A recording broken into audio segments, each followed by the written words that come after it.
오늘 우리에게 주시는 하나님의 귀한 말씀은 요한복음서 4장 5절에서 14절까지의 말씀입니다. 요한복음서 4장 5절에서 14절까지의 말씀. 제가 가진 신약성경 147페이지입니다. 신약성경 147페이지. 말씀이 좀 길기 때문에 한 절씩 교독하시고 마지막 절 합독하겠습니다. 제가 먼저 봉독합니다. 사마리아에 있는 수가라 하는 동네에 이르시니 야곱이 그 아들 요셉에게 준 땅이 가깝고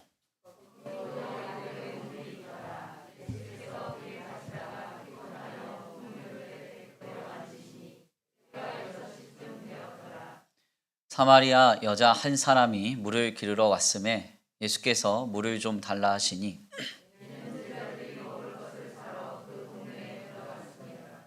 사마리아 여자가 이르되 당신은 유대인으로서 어찌하여 사마리아 여자인 나에게 물을 달라 하나이까 하니 이는 유대인이 사마리아인과 상종하지 아니함이로라.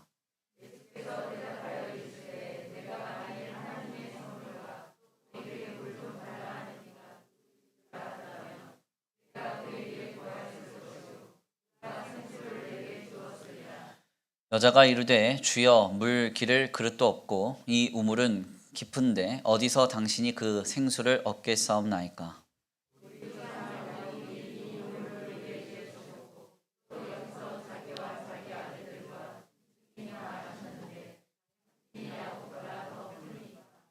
예수께서 대답하여 이르시되 이 물을 마시는 자마다 다시 목마르려니와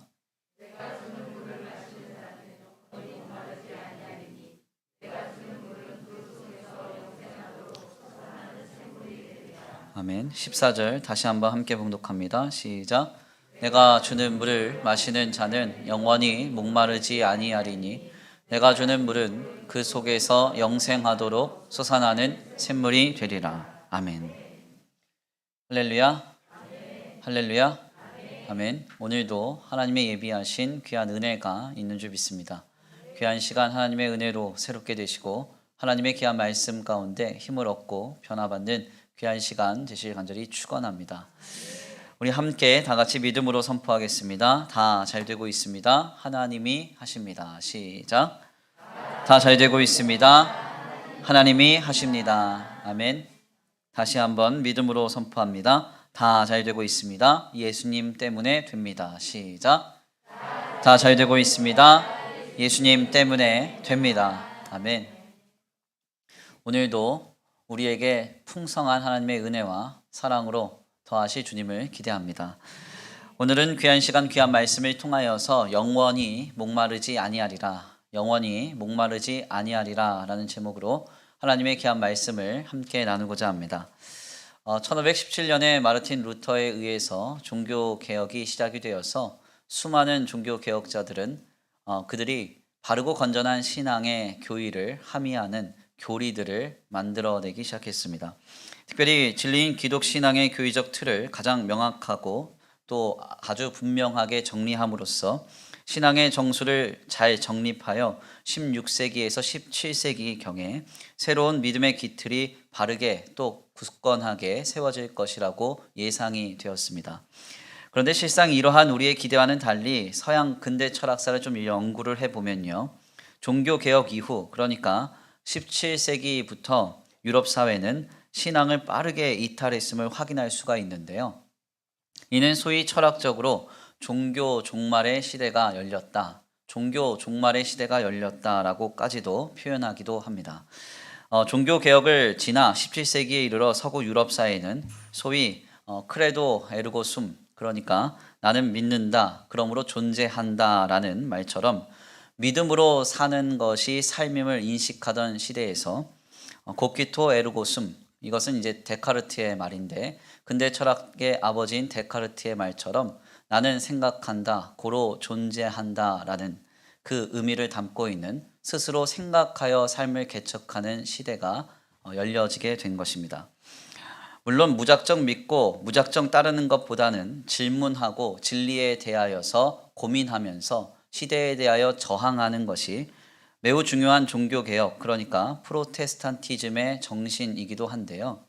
그러나 그 당시 서구 기독 사회의 문제점 중 하나는 무엇이었는가 하냐면 이제 서구 유럽 사회가 하나님을 떠나 고키토 에르고숨, 즉 스스로 생각하며 살아가겠다라고 주창하기 시작한 것입니다.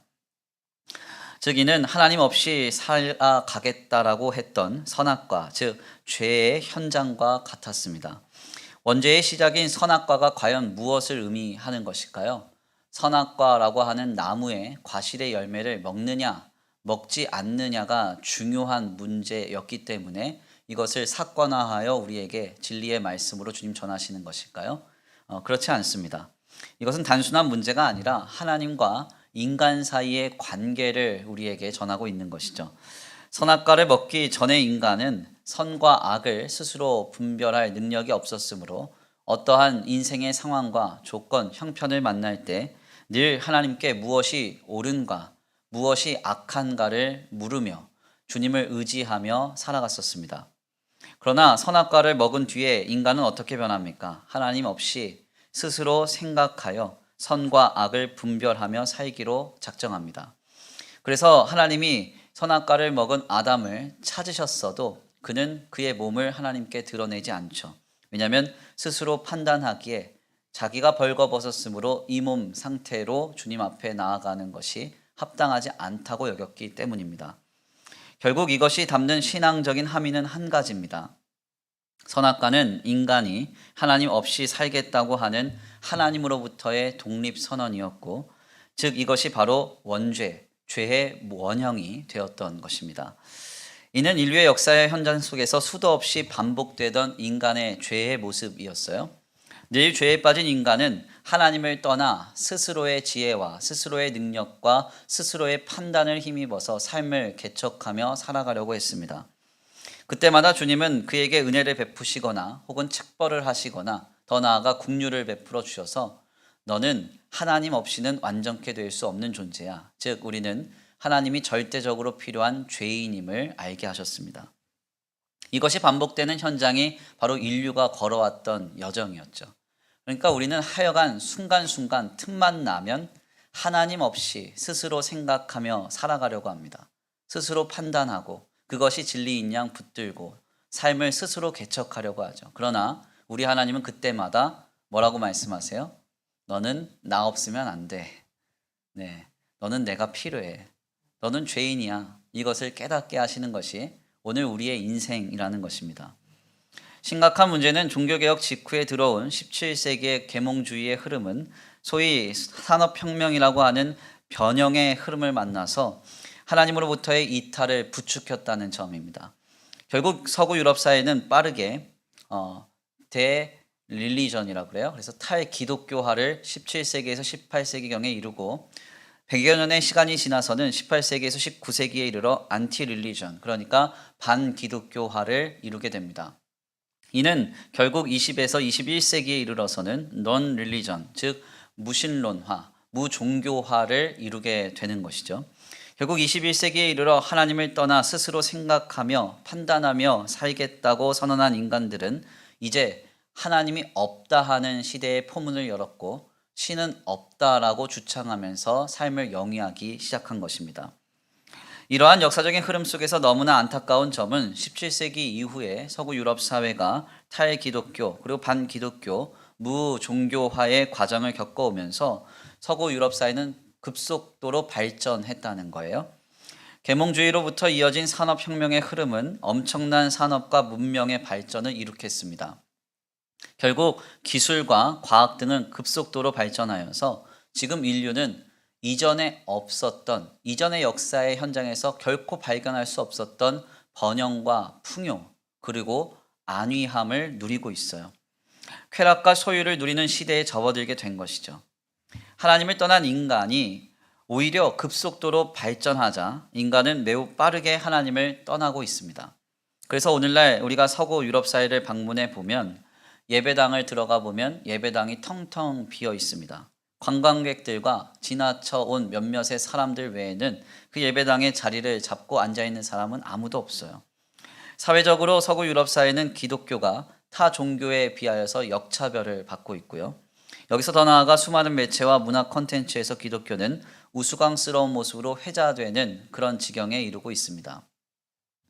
이는 서구 유럽 사회의 모형을 뒤따라가고 있는 우리나라의 현실을 볼 때 우리나라 역시도 멀지 않은 미래의 삶의 자리임을 확인할 수가 있죠. 우리도 역시 앞으로 이러한 흐름에 몸담게 될 것이라는 사실입니다. 그런데 여기서 너무나 한 가지 안타까운 것을 더 나아가서 아이러니한 점은 앞서 말씀드린 바대로 하나님을 떠난 인간이 계몽주의와 그리고 산업혁명의 흐름을 만나 더 잘 살게 되었음에도 불구하고 오늘날 우리의 삶의 현장 속에는 불만족함과 불안, 염려와 그리고 더 나아가서 자족함이 없는 그런 모습이 있다는 것입니다. 오늘날의 삶을 지난날의 역사적 현장과 비교를 해보면요. 웬만한 영주나 웬만한 왕들보다 더 나아가 황제들보다 더 나은 삶을 지금 우리가 살아가고 있죠. 네, 황제가 진미를 먹는다고 하면 기껏해야 제철 음식 먹는 거 아닙니까? 근데 우리는 각종 배달을 통해서 새벽부터 먹고 싶은 건 먹고 자기 전에도 먹고 싶은 건 먹고 하고 싶은 대로 할 수 있는 시대잖아요. 내가 가고 싶으면 어디든 갈 수 있고 무엇이든지 누릴 수 있는 시대 아닙니까? 너무나도 아이러니한 것은 이토록 풍요와 안위 그리고 쾌락과 소유를 누리는 현대의 인간은 희한하게도 그 어느 때보다 만족하지 못하고 있고 더 나아가 평안함을 느끼지 못하고 있다는 것입니다. 그래서 각종 우울과 강박, 불안과 염려는 현대인들의 전형적인 고질 증상이 되어 버렸고요. 서구 사회에서 그리고 전 세계에서 가장 많이 소비되는 약물 중에서 압도적으로 많이 소비되는 약은 바로 우울증과 관련된 약이 되어 버렸습니다. 결국 이것은 사회적인 현상으로서 이 누군가가 우울할 때 혹은 불안할 때 이것을 어떻게 해결해 주어야 하는가 하는 그런 사회적 문제의 깊은 고민에까지 이르게 되었죠. 영국의 철학자이자 소설가인 그래서 알랭드 보통은 불안이라는 책을 쓰기도 했습니다. 현대인들은 모두가 다 불안하고 염려에 빠져 있다는 것입니다. 이는 오늘 우리의 상황 역시도 마찬가지죠. 우리는 분명 한 세대, 그러니까 30여 년 전에 살았던 삶을 비교를 해보면 지금 우리는 너무나도 많은 것을 누리며 공급받고 있습니다.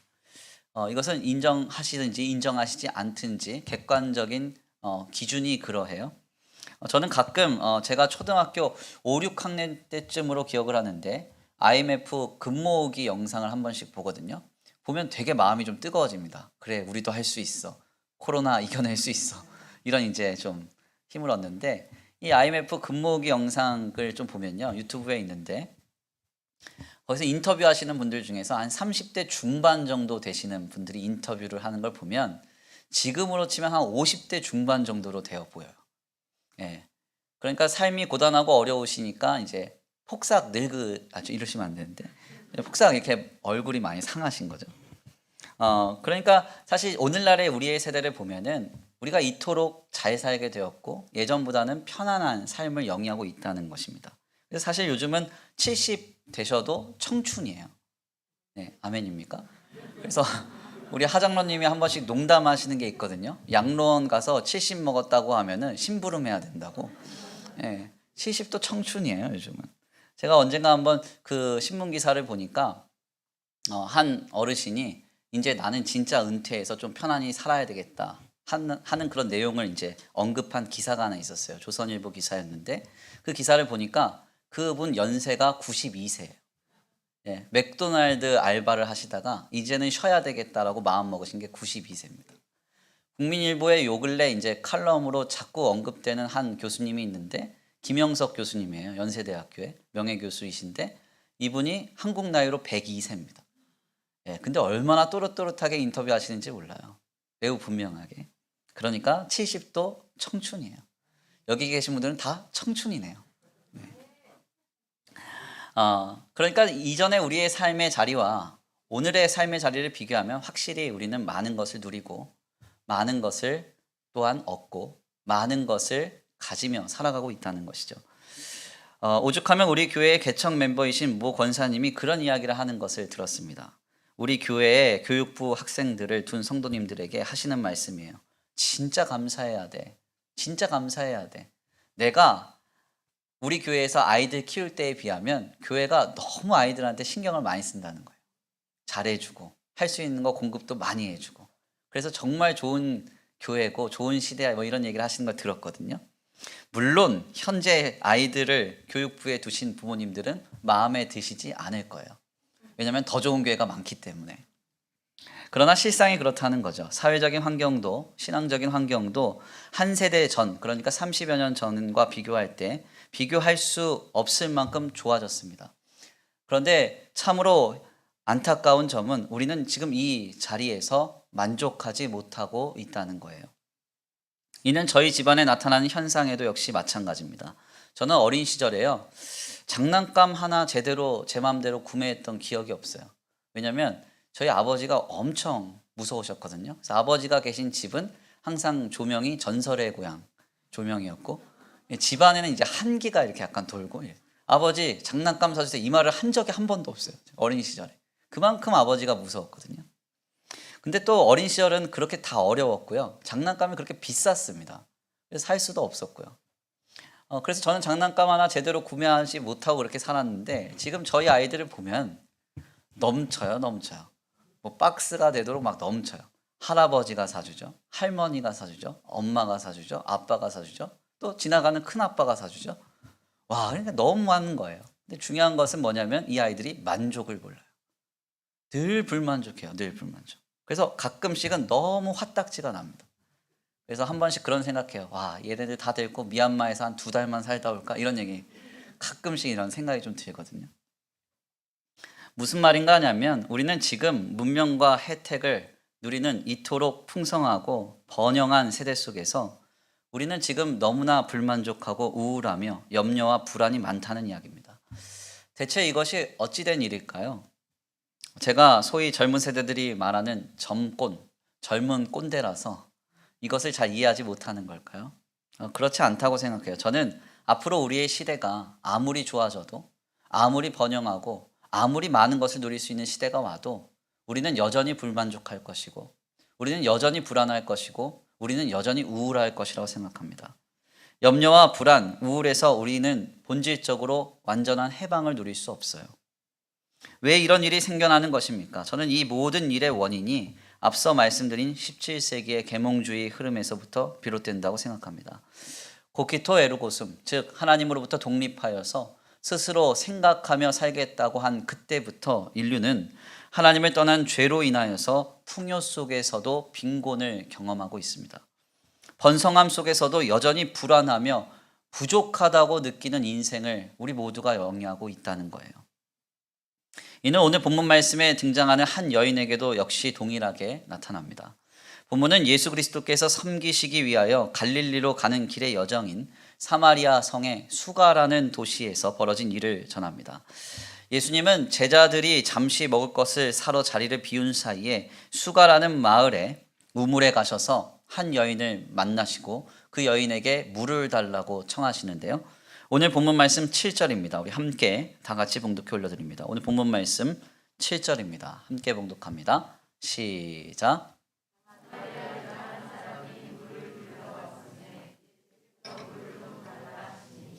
아멘. 오늘 본문 말씀 7절 말씀 보니까요, 예수님은 물을 길러 온 여자에게 물을 달라고 하십니다. 문제는 이 여인이 사마리아 여인이었다는 거예요. 우리가 지난 주일 말씀을 통하여 나눈 바와 같이 예수님 당시에 이 사마리아 사람들은 유대인들, 그러니까 이스라엘 백성들에게 인정받지 못하는 무리들이었습니다. 그래서 이스라엘 백성들은 사마리아 사람들과 상종하지 않았어요. 그런데 예수님이 갑자기 이 수가성의 여인에게 물을 달라고 하는 거예요. 그래서 결국 수가성의 여인은 예수님께 이렇게 반문합니다. 9절이에요. 함께 봉독합니다. 오늘 본 말씀 9절 시작. 사마리아 여자가 이르되 당신은 유대인으로서 어찌하여 사마리아 여자인 나에게 물을 달라 하나이까 하니 이는 유대인이 사마리아인과 상종하지 아니함이로라. 아멘. 오늘 본 말씀 9절 말씀 보니까요, 수가성의 여인, 이 사마리아 여자가 이렇게 말합니다. 왜 이스라엘 백성들이 상종하지 않고 부정하게 여기는 나에게 물을 달라고 합니까? 이렇게 물어봐요. 그런데 이때 예수님은 놀랍게도 자신에 대하여 증언하시면서 내게서 물을 마시면 영원히 목이 마르지 아니할 거다 이렇게 답변합니다. 사실 이 답변은 이 수가성의 여인이 반문했던 질문과는 전혀 상관없는 말이었어요. 우리가 함께 다 같이 읽어볼까요? 좀 말씀이 긴데 그래도 읽어보겠습니다. 10절에서 15절입니다. 함께 봉독합니다. 시작. 예수님께서 대답하여 이르시되 내가 만일 하나님의 선물과 또 내게 물을 좀 달라 하는 이가 누구인 줄 알았더라면 내가 그에게 구하였을 것이요 그가 생수를 내게 주었으리라. 여자가 이르되 주여 물을 기를 그릇도 없고 이 우물은 깊은데 어디서 당신이 그 생수를 얻겠사옵나이까? 우리 조상 야곱이 이 우물을 우리에게 주셨고 또 여기서 자기와 자기의 아들들과 짐승이 다 마셨는데 당신이 야곱보다 더 크니이까? 예수께서 대답하여 이르시되 이 물을 마시는 자마다 다시 목마르려니와 내가 주는 물을 마시는 자는 영원히 목마르지 아니하리니 내가 주는 물은 그 속에서 영생하도록 솟아나는 샘물이 되리라. 아멘.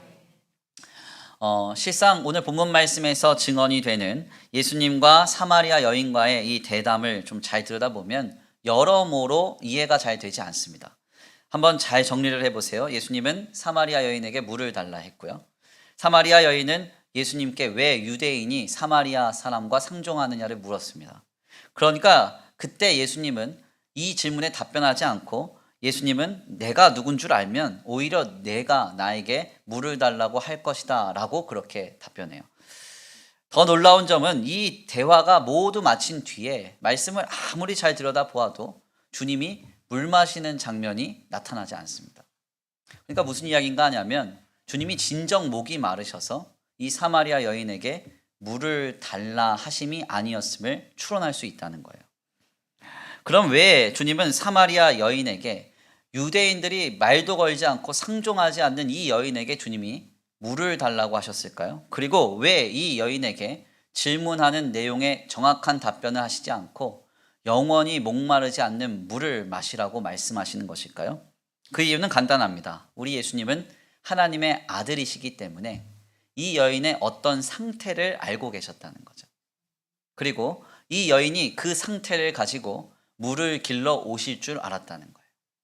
그래서 그 여인의 상태와 그 여인이 올 시간을 미리 아신 주님이 이 여인을 다만 만나 주셔서 이 여인이 안고 있는 어떤 문제를 해결해 주시는 역사가 오늘 본문 말씀에서 증언되고 있다는 것입니다. 그러니까 주님은 정리를 해보면 이 여인을 만나 무엇인가를 해결해 주시기 위하여 이 여인과 만나셨고 대화하셨다는 것입니다. 우리가 이 내용을 깊이 더 들여다보기 위해서는 먼저 이 수가성의 여인에 대해서 분석할 필요가 있겠습니다. 대체 이 수가성의 사마리아 여인은 어떤 여인일까요? 성경에 따르면 이 여인에 대해서는 세 가지로 설명이 되죠. 첫 번째는 사마리아 여인이었습니다. 유대인들이 부정하다고 여기는 사마리아 여인. 두 번째는 제6시에 물을 뜨러온 여인이었어요. 세 번째는 남편이 5명.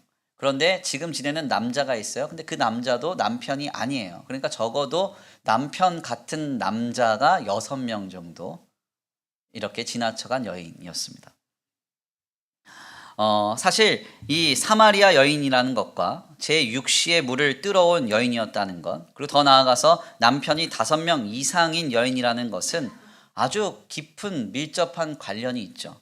먼저 사마리아 지역은 아시리아 왕국의 혼혈 정책으로 인해서 이방 나라의 문화와 종교를 혼잡하게 받아들인 장소였습니다. 뿐만 아니라 우리가 지난 주일 말씀을 통하여 나눴지만 헤롯은 이 도시를 10년 동안 크고 화려하게 중건하고 정말 많이 번성을 이루었던 풍성한 도시였어요. 이곳에서 이 여인이 경건하게 살아간다는 것, 거룩하게 살아간다는 것은 참으로 어려운 일이었을 것입니다. 그러다 보니까 어떤 사연인지 이 여인에게 남편이 무려 5명 이상이 되어버렸어요. 이 일은 당시 사마리아 지역에서도 받아들이기 어려운 부끄러운 일이었던 것 같습니다. 그래서 이 여인이 언제 물을 들어와요? 제6시에 물을 들어옵니다. 특별히 여기서 제6시에 관하여서는 많은 학자들 간의 이견이 있습니다. 유대식으로 이것을 좀 계산을 좀 해보면요. 제6시는 낮 12시거든요. 그래서 우리가 전통적으로 이 본문을 해석하면 이 여인은 해가 가장 뜨거운 시간에 많은 사람들이 물을 뜨러 오지 않는 그 시간에 물을 뜨러 왔다, 이렇게 해석을 해요. 아마 이 해석을 많이 들어보셨을 것입니다. 그런데 문제는 같은 본문을 다루고 있는 요한복음서 19장 말씀을 보면 이 유대인들이 예수님을 로마의 군인들에게 넘겨주는 시간, 그러니까 예수님이 십자가를 지시기 위해서, 재판을 받기 위해서 예수님이 유대인들의 손에 의해서 로마 사람들에게 넘겨지는 시간이 제6시예요. 제6시가 만약에 12시로 계산이 되면 예수님이 십자가에 달리시는 시간이 혼란스럽게 됩니다. 다른 복음서와의 그 충돌이 일어나요. 그래서 거의 대부분의 요 근래 학자들은 여기서 말하는 제6시를 로마 시간 제6시로 봅니다. 로마 시간 제6시는 새벽 6시경이에요. 중요한 점은 로마식으로 계산을 하든 유대식으로 계산을 하든 이 여인은 사람이 모이지 않는 시간에 물을 뜨러 왔다는 것이죠. 아주 이 수가라는 도시를 오늘날에도 가보면 이 우물이 있는 곳과 이 수가라는 지역의 그 번화가가 매우 떨어져 있다고 해요. 그러니까 새벽 6시에 물을 기르러 가기 위해서는 그 전에 일어나서 물 뜨러 가야 되는 거죠. 왜 이렇게 하였는가? 이 여인이 제6시, 그러니까 새벽 6시이든 혹은 점심 12시이든 간에 사람들이 오지 않는 시간에 숨어서 물을 뜨러 갔다는 것입니다. 왜요? 크고 화려하며 번성한 도시에서조차 받아들일 수 없는 부정한 그 여인의 상태였기 때문에 그래요. 바로 그 자리에서 이 여인은 예수님을 만납니다. 이 여인이 예수님을 만나기 위해 새벽 기도에 갔다가 예수님 만난 게 아니에요. 사람들의 눈을 피해서 물 뜨러 갔다가 거기에 계신 주님을 만난 것입니다. 즉 이것은 주님이 이 여인을 만나 주신 것이죠. 예수님이 이 여인에게 만나서 어떤 말씀을 하십니까? 어떤 말씀을 하시려고 이 여인을 만나 주셨을까요? 바로 그 내용은 13절에서 14절로 매우 분명하게 전해집니다. 우리 함께 다 같이 봉독해 올려드립니다. 함께 봉독합니다. 시작. 예수께서 대답하여 이르시되 이 물을 마시는 자마다 다시 목마르려니와 내가 주는 물을 마시는 자는 영원히 목마르지 아니하리니 내가 주는 물은 그 속에서 영생하도록 솟아나는 샘물이 되리라. 아멘. 아멘입니까? 우리 주님이 제6시 새벽 6시이든 그 뜨거운 낮 12시이든 이 여인을 만나주신 이유가 무엇인가? 이 여인에게 영원히 목마르지 않는 물을 소개하시기 위해서, 그 물을 마시게 하시기 위해서 이 여인을 주님이 만나주셨다는 거예요. 이것은 과연 어떠한 의미가 있을까요? 왜 예수님은 사마리아라고 하는 부정한 도시에서조차 도저히 받아들일 수 없는 이 부정한 여인을 기다리고 계시다가 왜 이 여인에게 나를 통하여 영원히 목마르지 않는 물을 마시라고 주님 말씀하시는 것입니까? 여기에는 매우 깊은 신앙의 내용이 함의되어 있죠. 지난 시간에 나눈 바대로 예수님 당시 헤롯은 사마리아 성을 무려 10여 년 동안 공을 들여서 중건하여서 로마 도시 세바스테로 새롭게 세우고 크고 화려하며 환락이 가득한 도시로 만들었습니다. 이곳에서 여인으로 살아가야 했던 수가성의 사마리아 여인은 자신의 정욕과 탐욕을 마구 추구했을 거예요. 그 화려함을 쫓아서 쫓기듯이 살았을 것입니다. 그러다 보니까 남편이 5명 이상이 되어버렸고 또다시 어느 남자와 살게 되었지만 그 역시 남편이 아닌 자였습니다. 문제는 이 여인이 무려 6명의 이상의 남자를 만나 크고 화려한 도시에서 환락이 가득한 인생을 살았지만 이 여인은 여전히 목마른 상태였다는 거예요. 그의 갈급함이 전혀 해갈되지 않았다는 것입니다. 아무리 채워도, 아무리 즐겨도, 아무리 누려도 채워지지 않는 죄와 탐심에 질질 끌려가는 인생이었다는 것이죠. 가만 한번 생각을 해보세요. 제6시에 사람들의 눈이 무섭고 그 이목이 집중되는 게 두려워서 그 눈을 피해서 이른 아침 혹은 해가 쨍쨍 내리치는 그 무더운 12시, 어떤 시간이든 간에 사람들의 눈을 피해서 물을 떠야 하는 인생이라면, 그 정도의 찔림과 그 정도의 감각이 있다면 적어도 깨닫고 당장 돌아서서 남편에게로 가야 되는 것 아닙니까? 그렇게 생각 안 하세요? 남편이 한 분밖에 없어서 잘 모르시겠죠. 그렇잖아요. 이렇게 사람들이 의식이 되고 너무 찔리고 어렵고 한다면 정말 그 힘듦 때문에 돌아서서 죄의 길에서 돌아서서 이제 가정으로 돌아가야 되는 거 아니에요? 근데 예수님 뭐라 그래요? 지금 너와 함께한 그 남자도 네 남편이 아니니라 이러잖아요. 그런데 이 여인은 그렇게 할 수가 없는 것입니다. 부끄러운 줄 알지만, 죄인 줄 알지만, 사람들의 이목과 시선도 두렵고 어렵지만 이것을 끊을 수가 없는 거예요. 결국 그녀는 아무리 채우고 채워도 해갈되지 않는 목마름을 가지고 우물가로 향하였습니다. 바로 그곳에서 예수님을 만나게 된 것이죠. 예수님이 이 여인에게 이렇게 말씀하세요. 이 물을 마시는 자마다 다시 목마르려니와 내가 주는 말을 마시는 자는 영원히 목마르지 아니하리니 내가 주는 물은 그 속에서 영생하도록 솟아나는 샘물이 되리라. 아멘입니까? 내가 주는 물을 마시라. 그 물은 영원히 목마르지 않는다. 내가 주는 물을 마시라. 주님 말씀하고 계시는 거예요. 세상의 것으로도 물질로도 정욕과 탐욕으로도 해결되지 않는 그 근본의 갈급함의 문제를 영원히 주님이 해결해 준다고 말씀하고 계시는 것입니다. 나로부터 나오는 물, 은혜를 힘입어야 한다는 것이죠. 이것은 참으로 놀라운 신앙의 교훈을 얻게 합니다. 오늘 본문 말씀에서 증거하고 있는 이 사마리아 성의 여인은 과연 누굽니까? 2000여 년 전에 그냥 수가라는 도시에서 예수님을 만난 그 역사적 사건의 주인공일 뿐입니까? 그렇지 않죠. 이 여인은 나예요. 나입니다. 오늘 우리의 모습을 보세요. 우리가 얼마나 지난 날보다 많은 것을 누리며 많은 것을 소유하며 많은 것을 즐기며 살아가고 있습니까? 그런데 우리는 이 모든 일에 과연 만족하신가요? 목사님 이제 저는 아무 이제 욕심 없습니다. 남편이 돈 안 벌어와도 돼요. 나는 이제 이걸로 그냥 충분해요. 아멘 없잖아요. 우리 자녀도 이제 더 잘 안 돼도 돼요. 그냥 건강한 걸로 만족해요. 이제 충분해요. 아주 나는 이제 더 이상 욕심 없어요. 사심 없어요. 그런 말씀 제가 들어본 기억이 없어요. 제가 늘 이제 고도원의 아침 편지라고 하는 걸 메일로 좀 받아보거든요. 보면 아주 주옥 같은 책과 주옥 같은 어떤 글귀들이 이제 감동을 줘요. 그래서 한 번씩 이제 메일로 그걸 좀 받아보는데요. 어느 날 이제 메일을 받았더니 그 메일 첫 줄에 이렇게 써 있더라고요. 만족하십니까? 이렇게 써 있어요. 만족하십니까?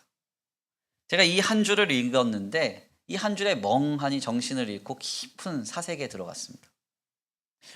만족할까요? 여기 있는 김 목사는 만족하겠죠. 2012년에 그 후임자가 되어서 목회했던 그때보다는 훨씬 만족하고 이제는 뭐 더 이상 뭐 원할 게 없겠죠. 근데 도대체 저는 왜 이러는 걸까요? 왜 이래요? 왜?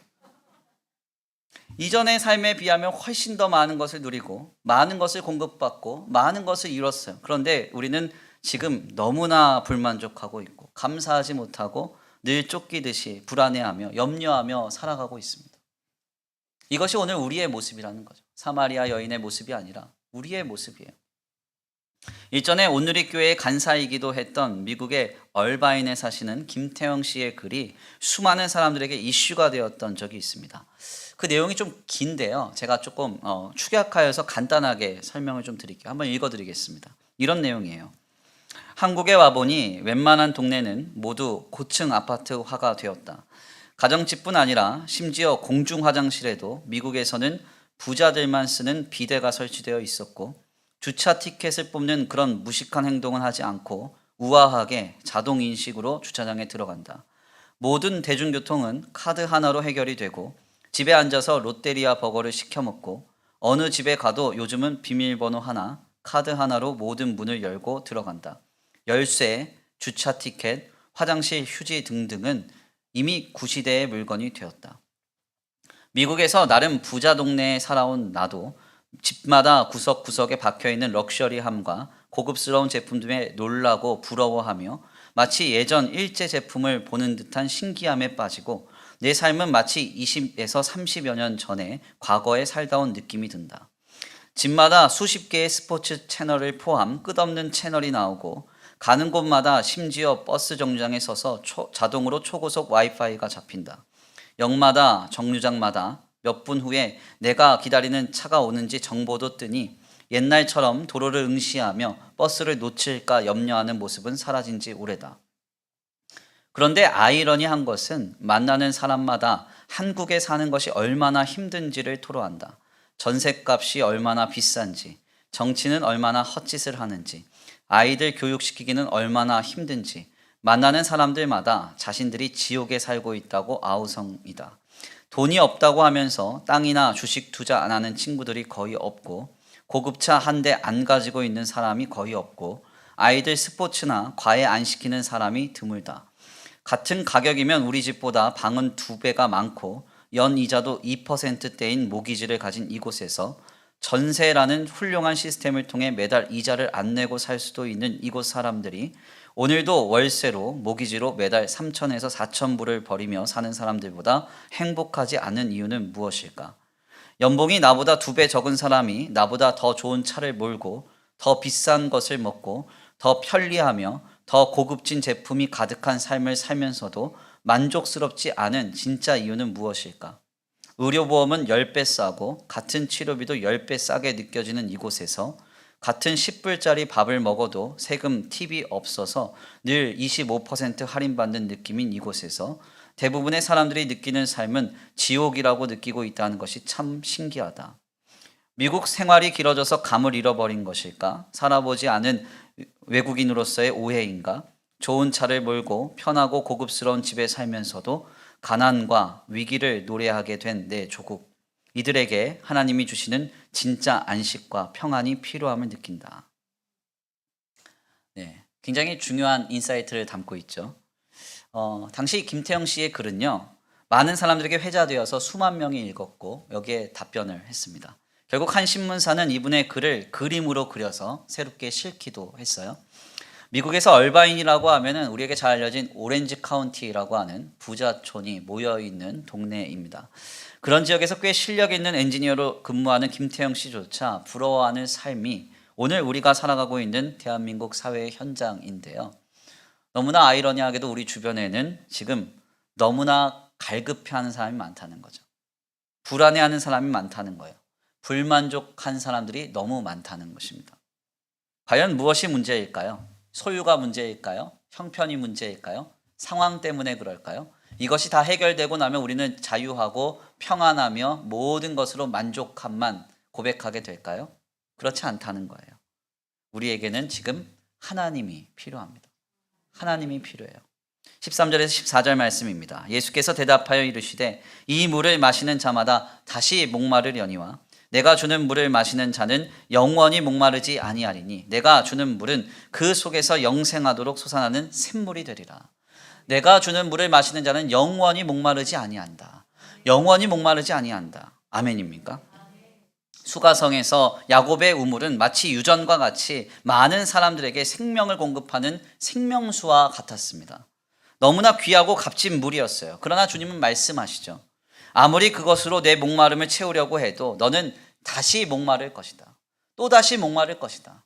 너의 상황 속에서 물질이 너를 채우고 더 나아가 너의 많은 너가 추구하는 일들이 성취되고 열매를 맺어도 너는 또다시 목마를 것이다. 그러나 내가 주는 물을 마시면 영원히 목마르지 아니하리라. 주님 말씀하고 계신 것입니다.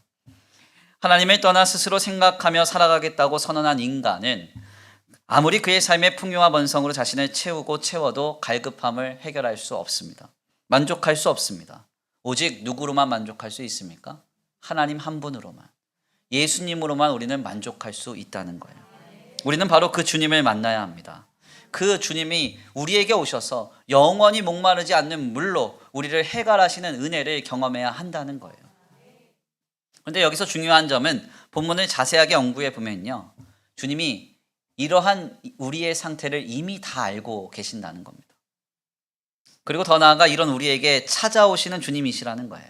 오늘 본 말씀 6절인데요. 우리 함께 다 같이 봉독해 올려드립니다. 6절 함께 봉독합니다. 시작. 거기 또 야곱의 우물이 있더라. 예수께서 길 가시다가 피곤하여 우물 곁에 그대로 앉으시니 때가 6시쯤 되었더라. 아멘. 오늘 본문 말씀 6절을 살펴보면요, 우리 예수님이 사마리아 지역 수가라는 성에 들어가서 야곱의 우물 곁에 앉으시는데 이 장면을 설명하면서 성경은 한 가지 표현을 덧붙여요. 주님이 피곤하여 앉으셨다는 거예요. 피곤하여 앉으셨다. 길을 지나가시다가 피곤하여 앉으셨대요. 왜 주님이 피곤하셨을까요? 그 이유는 간단하죠. 제6시에 사람들을 피해 물을 기르러 오는 이 사마리아 여인을 만나시기 위해서 주님이 쉼없이 걸어오셨기 때문에 그렇습니다. 크고 화려한 도시에서 아무리 쾌락과 정욕으로 채우고 채워도 만족할 수 없는 이 부정한 여인을 주님이 만나 주시기 위해서 얼마나 애써 오셨는지, 그 제6시에 가야 이 여인을 만날 수가 있잖아요. 로마식 시간으로 하면 새벽 6시에 만나야 되는 거예요. 그러니까 주님이 얼마나 열심히 달려오셨는지 피곤하셔서 그 우물 곁에서 앉아 계셨다는 것입니다. 여기서 우리는 무엇을 깨닫게 됩니까? 무엇으로도 채울 수 없는 우리의 상태를, 무엇으로도 만족할 수 없고 평안할 수 없는 우리의 본질을 이미 알고 계시는 주님께서 오늘 우리에게 찾아와 역사해 주실 것이라는 사실입니다. 피곤하시더라도 오실 거예요. 분주하시더라도 오실 것입니다. 새벽 6시이든 정오 12시이든 주님은 상관없이 자신의 사랑하는 백성들을 자신을 떠나 죄에 빠져 아무리 채우고 채워도 늘 부족하고 불안하며 우울한 그 삶에 주님은 반드시 찾아와 은혜를 베풀어 주실 것이라는 사실입니다. 우리는 오늘 이 주님을 만나야 돼요. 오늘 이 아침에 우리 주님이 이곳에 와서 기다리고 계신 줄 믿습니다.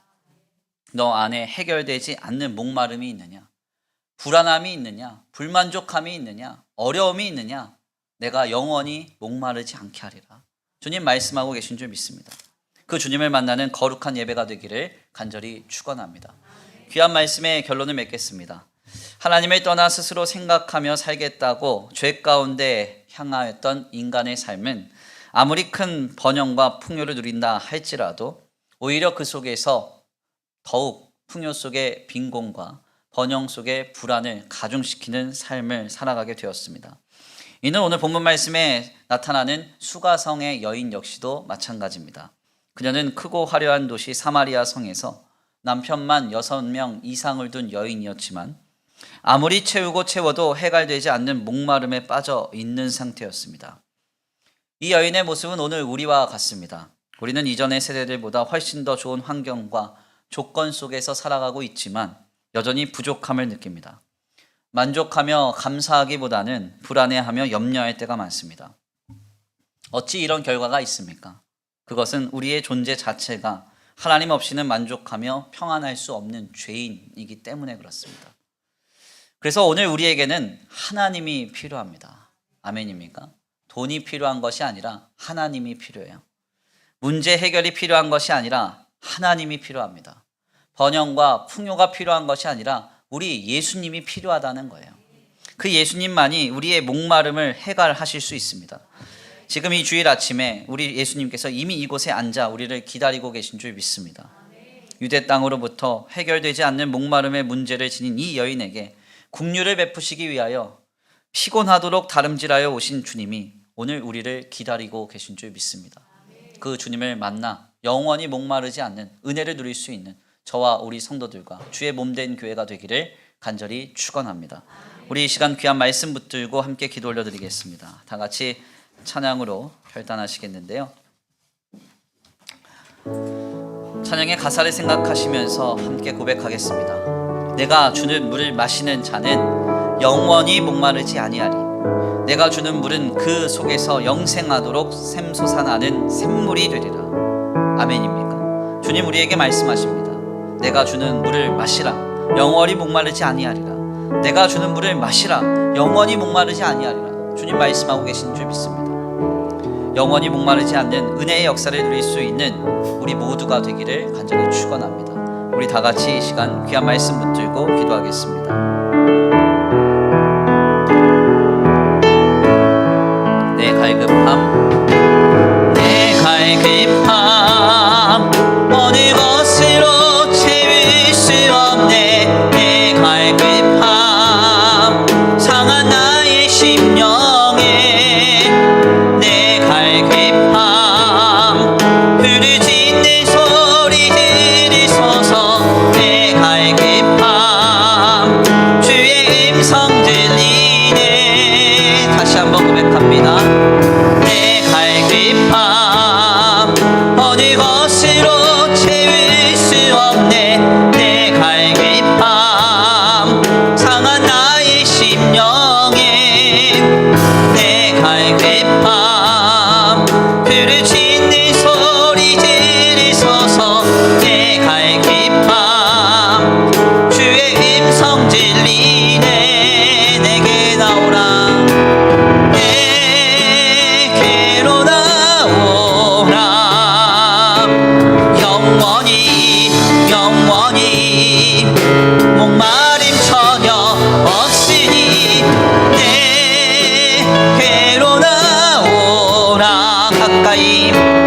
가까이 가까이 생수의 근원 되신 주께 내 괴로 나오나 영원히 영원히 영원히 목마름 전혀 없으니 내 괴로 나오나 가까이 가까이 가까이 생명의 근원 되신 주께 다시 한번 고백합니다. 내 갈급함 내 갈급함 어느 것으로 채울 수 없네 내 갈급함 상한 나의 심령에 아멘 내 갈급함 부르짖는 소리 들으소서 내 갈급함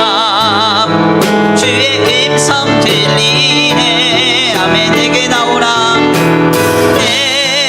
내게로 나오라 주님 말씀하십니다. 영원히 영원히 목마름 전혀 없으니 내게로 나오라 가까이 가까이 가까이 생수의 근원 되신 주께 내게로 나오라 영원히 영원히 영원히 목마름 전혀 없으니 내게로 나오라 가까이 가까이 가까이 생수의 근원 되신 주께 내게로 나오라 영원히 영원히 영원히 목마름 전혀 없으니 내게로 나오라 가까이 가까이 가까이 생명의 근원 되신 주께 아멘. 우리 이 시간 함께 기도하기 원합니다. 크고 화려하며 환락이 가득한 도시에서 남편을 5명 이상을 둘 만큼 정욕과 탐욕 또한 그 환락을 추구하며 살아갔던 사마리아 여인의 인생은 예수님을 만나고서야 영원히 목마르지 않는 그 놀라운 은혜를 힘입었음을 다시 한번 말씀을 통하여 깨닫습니다. 하나님, 오늘 우리에게도 이러한 은혜가 필요합니다. 우리 안에 있는 갈급함을 해결하여 주옵소서. 주여, 아무리 채우고 채워도, 아무리 가지고 가져도, 아무리 이루고 이루어도 늘 부족한 것 같고 늘 만족하지 못하고 늘 아버지 주님 앞에 아버지 불안한 우리의 삶이 되지 않게 하여 주옵소서. 주님 계시기에 아버지 평안을 누리고 만족하며 기뻐하며 감사할 수 있는 우리의 삶이 되도록 주님 은혜를 베풀어 주시옵소서. 우리 이 시간 간구하고 소원하시면서 귀한 말씀 붙들고 함께 주여 한번 부르시고 통성으로 기도 올려드립니다. 주여 한번 부르시고 기도합니다. 주여, 사랑과 은혜가 많으신 하나님 감사합니다. 오늘 귀한 시간 귀한 자리로 주님 앞에 나와 하나님의 귀한 말씀 상고케 하시니 감사합니다. 하나님, 내 안에 채우고 채워도 해결되지 않는 갈급함이 있습니다. 목마름이 있습니다. 아버지, 우리는 갖고 또 가졌으나 왜 부족하다 여기는 것입니까? 하나님, 우리는 이루고 또 왜 이루었으나 왜 부족하다 여기는 것입니까? 우리는 이토록 많은 것을 누리고 또한 누리고 있으나 왜 자유하지 못하며 불안과 염려와 우울에 빠져 지내는 것입니까? 하나님, 내가 하나님을 떠나 아버지 사랑하게 될 때 우리는 만족할 수 없습니다. 주님으로부터가 아니고서는 아버지 감사할 수 없습니다. 기뻐할 수 없습니다. 평안할 수 없습니다. 하나님, 지금 내게 오셔서 영원히 목마르지 않는 샘물이 터져나오게 하여 주옵소서. 내 안에 예수 그리스도로부터 공급되는 은혜와 사랑과 아버지 능력이 임하여 주기를 원합니다. 내 안에 생수의 강의 역사가 아버지 생수의 강의 역사가 생수가 터져나오는 그 역사가 임하여 지게 하여 주시옵소서. 이 시간 일하실 주님을 기대합니다.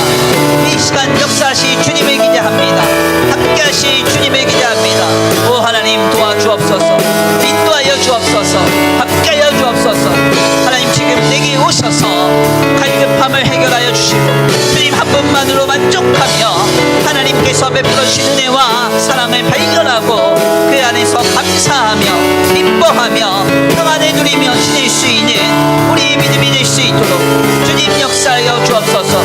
오직 주님 한 분만으로 만족함을 누리며 아버지 모든 우울과 불안과 강박으로부터 해방되는 역사가 있게 하여 주시옵소서. 아버지 도우실 줄 믿습니다. 아버지 함께 하실 줄 믿습니다. 은혜 베풀어 주실 줄 믿습니다. 지금 우리에게 오셔서 내 안에 생수의 강이 흘러 넘치게 하실 줄 믿습니다. 영원히 목마르지 않게 하실 줄 믿습니다. 우리의 갈급함의 문제를 모두 해결하실 줄 믿습니다. 내게로 나오라. 영원히 영원히 목마름 전혀 없으니 내게로 나오라. 가까이 가까이 생수의 근원 대신 주께 내게로 나오라. 영원히 영원히 목마름 전혀 없으니 내게로 나오라.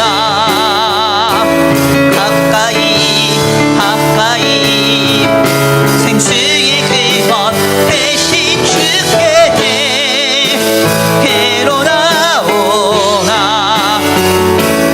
영원히 영원히 목마름 전혀 없으니 내게로 나오라. 가까이 가까이 생명의 근원 대신 주께.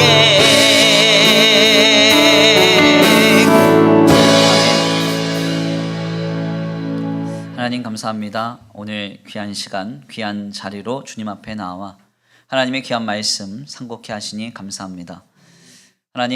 하나님께서 은혜를 베풀어 주셔서 오늘과 같은 삶의 자리를 허락받고 많은 것을 소유하며 또한 많은 것을 누리며 살아가게 하셨음을 다시 한번 말씀을 통하여 깨닫습니다.